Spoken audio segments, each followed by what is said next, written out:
अफसर कह रहे हैं कि भोपाल के सतपुड़ा भवन में आग लगने से फाइलें जल चुकी है। इस वजह से तुम्हारी चने और मसूर की फसल की आधी राशि का भुगतान अटक गया है। ये बात समर्थन मूल्य पर दी गई फसलों का अटका हुआ भुगतान प्राप्त करने की फरियाद लेकर पहुंचे बोरदिया कला और रतनपुरा के किसानों ने मीडिया के सामने कही। अन्नदाताओं ने बताया कि नीमच कलेक्टर कार्यालय पर अपने आवेदन में हमने भुगतान हेतु आदेश कराने की मांग की है। जन सुनवाई में गाँव जालिनेर के निवासी हरिओम पिता परमानंद पंचार्य ने विद्युत विभाग की लापरवाही से अपने पुत्र की मृत्यु होने से दोषियों के खिलाफ अवैधानिक कार्रवाई की मांग की।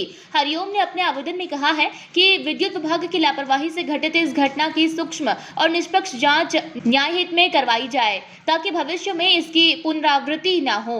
गांव चढ़ोली की तारा और नेहा बांछड़ा भी जन सुनवाई में पहुंची। उन्होंने शिकायत की कि रामप्रसाद, फूलचंद, बन्ने सिंह और सोनू बांछड़ा ने प्रार्थिया के खेत पर आने जाने वाले शासकीय रास्ते को जेसीबी से खाई खोदकर बंद कर दिया है और गाली गलौज कर जान से मारने की धमकी देते हैं। उन्होंने कहा कि तत्काल हमारे खेत पर आने जाने का रास्ता खुलवाया जाए और आरोपियों के विरुद्ध कानूनी कार्रवाई की जाए। मनासा के गांव खजूरी के इब्राहिम खान पिता वली मोहम्मद खान ने जन सुनवाई में शिकायत की कि मेरी कृषि भूमि पर दशरथ फुलचंद कलाल ने जबरन कब्जा कर लिया है। मेरी भूमि को मुक्त कराकर मुझे कब्जा दिलाया जाए और मेरे जान माल की सुरक्षा की जाए। जन सुनवाई में आज कलेक्टर दिनेश सेन, एडीएम नेहा मीणा और सीईओ गुरु प्रसाद मौजूद रहे। बोरदिया कला गाँव बोरदिया कला से आए हैं। हमने पंजीयन पर मसूर और चना का तोल करवाया था 18 अप्रैल 2023 को। उसकी आधी राशि तो 15 दिन के अंदर आ गई, आधी राशि बाकी है, अभी तक नहीं आई ना। हम बालाजी और हाउस में तुलवाई थी मनासा, तो विपणन सहकारी संस्था मनासा में हम जाते हैं तो बोलते हैं हमारी गलती नहीं। हमारे गांव से तो हम 3-4 की बाकी है। 72,000 रुपये। 72,000 तो इनके 23,800 के मेरे है और इनके 39,000। सीएम हेल्पलाइन की भी बहुत सारी बार की है, उसका रिटर्न जवाब आज दिन तक नहीं आया। गांव बदुआ, रतनपुरा, तहसील मनासा, जिला नीमच। बदुआ में मेरा खेत है, वो पट्टा दिया हुआ था, 2.5 बीघा जमीन है।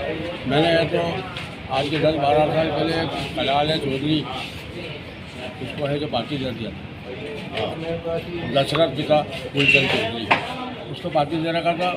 और 2 साल बाद ही मेरा एक्सीडेंट हो गया। मैं है तो वहाँ पे जा नहीं सका। मैंने फिर गाँव भी छोड़ दिया। मैं मेरी चले गए कोई जरूरत मेरे घर से। तो हम 2-3 सालों के साथ मेरे को लड़ते जाके मेरा खेत भी छोड़ रहा है, बस धमकी देता है नहीं छोड़। मैं रामेश्वर गुजर, गाँव रतनपुरा। हमने सोसाइटी में चने तुलवाए थे जो करीब 3 महीने हो गए हैं और आधा पेमेंट तो हमारे खाते में डाल दिया है और आधा पेमेंट अभी तक रोक रखा है। हमने किसी भी अधिकारी से पूछा, कोई अधिकारी संतोषजनक जवाब नहीं देता है और ये भोपाल से सिस्टम है, भोपाल जाओ। कहाँ से आए हैं, कहाँ का मामला है? हम रतनपुरा से, बदवा रतनपुरा से आए। हाँ। सोसाइटी में चने की फसल तुलवाई थी। आग लग गई भोपाल तो क्या करता अरे आप कितने ग्रामीण परेशान हो रहे हैं? बहुत सारे हैं किसान, 30-40 किसान हैं ऐसे। हमारे गांव में 4 किसान हैं। इस चने की फसल। कौन सी सोसाइटी? महागढ़। हाँ, गोपाल वसंत विहार क्या उसमें। बोलते हैं वो लोग, क्या बोलते हैं? आ जाएंगे ऐसे पैसा अटक रहा है कितने लोगों का? सर 1000 में 2 लाख करीबन तुम्हारा निकाल दे। हाँ। मेरे बेटे की मृत्यु विद्युत विभाग की लापरवाही की वजह से हुई है।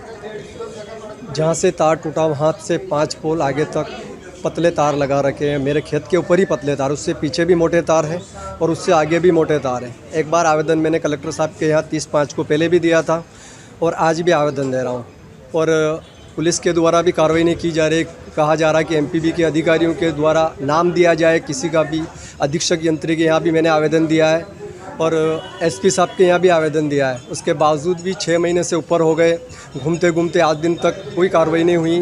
कार्रवाई के नाम पे सिर्फ चक्कर ही काटता रहा हूँ और इसके अलावा कोई यानी आश्वासन नहीं दे रहे हैं।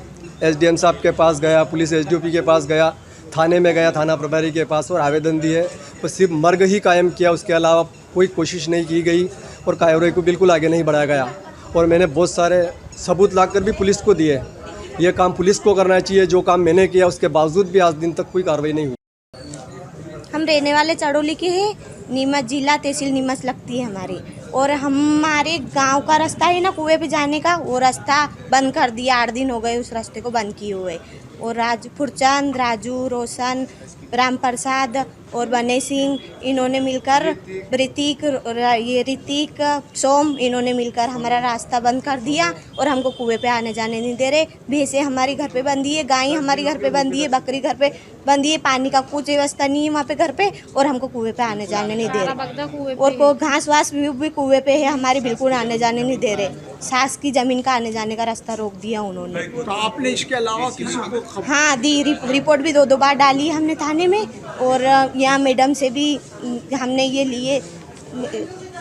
लिए हमने मैडम से कहा हमारी वो रास्ता आने जाने का रास्ता खोल दिया जाए। मैडम ने क्या बोला अभी? कि हाँ खुलवा दिए जाएंगे, पटवारी को भेजेंगे, फिर आने जाने का रास्ता खोल दिया जाएगा आपका। नीमच से अब्दुल अली रानी के साथ पवन राव शिंदे की रिपोर्ट।